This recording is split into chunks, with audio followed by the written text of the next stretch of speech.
Can you tell me about election night when Harvey won?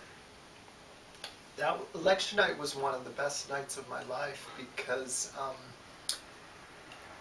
everybody just couldn't believe it. We were all pinching ourselves, and we really felt on the cusp of something great. And so most of us are already at the camera store, and he arrived on a motorcycle because he was down at City Hall studying the returns. And then once the returns were in his favor and he knew that he had won, he came up on Anne Cronenberg's lover's motorcycle, Joyce Garay, and Richard Hungisto, who was the sheriff at the time, was on his motorcycle. And they pulled up in front of the camera store, and Harvey came running off in the motorcycle, and arms outstretched and running towards the crowd. Well, after Harvey won, did you go visit him in City Hall, or what was that like?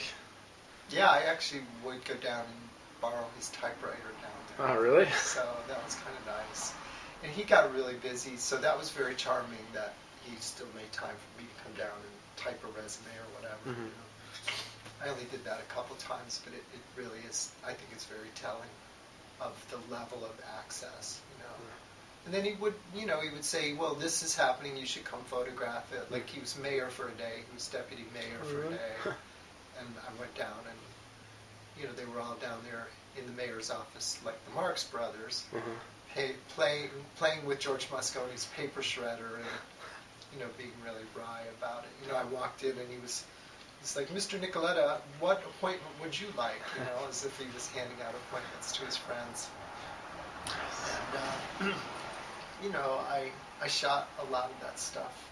Again, not because of any reason other than my friend was doing it. So that's kind of an interesting dimension to it, because I think if I were further along in my evolution, I would have operated much more journalistically. But the fact that I wasn't means that it is this very sort of snapshotty take on it all. Mm-hmm.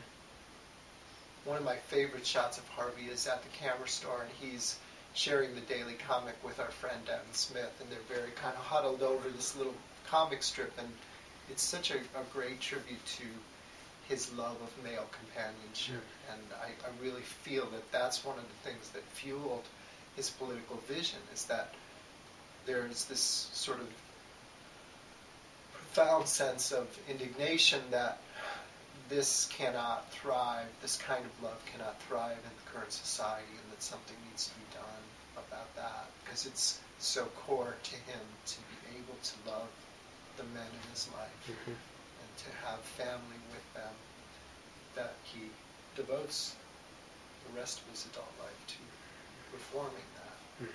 So whenever you see traces of his passion for male-to-male companionship and love, especially in his own photography, it's a current that runs through it. You really get what made this guy tick. And, sure, he was a coalition builder, and there's lots of rhetoric around that, and I think that was authentic as well. But to me, this is the core reason. In fact, he even as much said so in his will. He says, I did everything I did for the movement. That's an interesting thing about Harvey, is he never hammered you about political activism. He pretty much let you figure it out for yourself. And I'm still not much of a political animal, really. So it's sort of interesting that even though the film Milk depicts me as part of his think tank, which I really wasn't, except for if we were talking about theater and art and creativity and that part of life. People make that leap of faith that I'm part of that paradigm, and I really wasn't. But, creativity is an important part of the identity of any community or culture. So on that level, that's been my, journey. Well, what was Harvey like as an activist, as someone to motivate people? He was good, he definitely had some attitude around apathy. You know, he felt, at the same time he didn't hammer you to get involved, he had no patience for people that were not involved in electoral politics,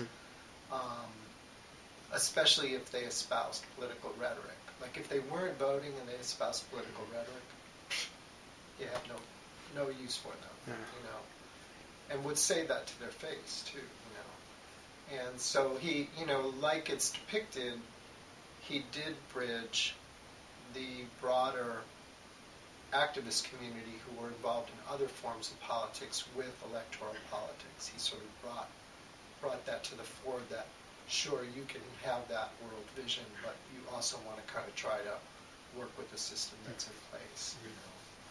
So, and I don't know, he was a doer. I think people saw him do, and they followed suit.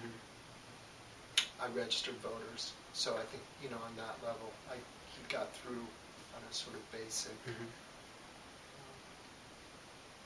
I mean, I kind of wish I was more fired up than I was, but again, my journey was creativity.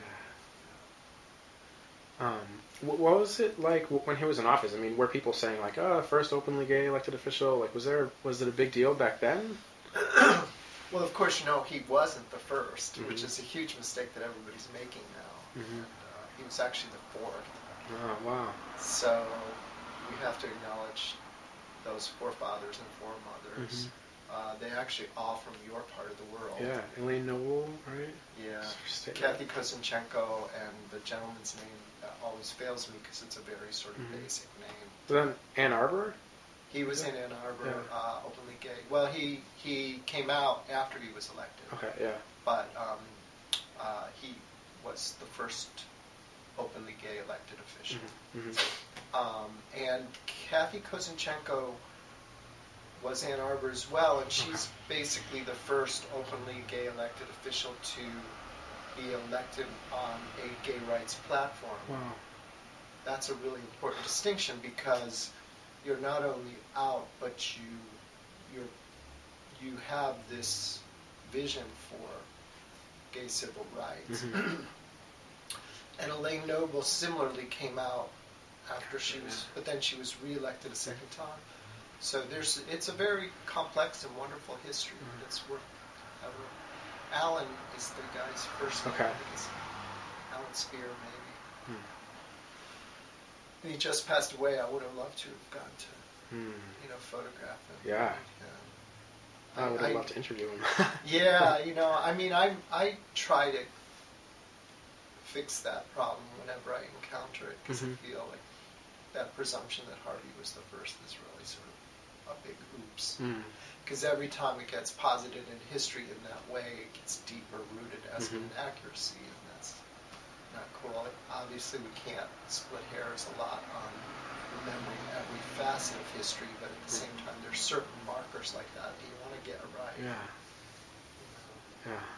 So, but he was one of the first, and it wasn't so easy or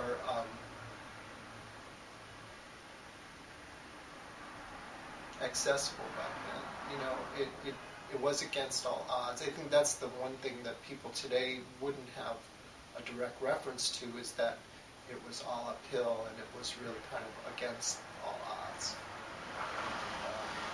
now we have so many openly gay elected officials in public office, and it's something to take for granted in a way. And it was an idea whose time had come, but the early years of that were really difficult against all odds.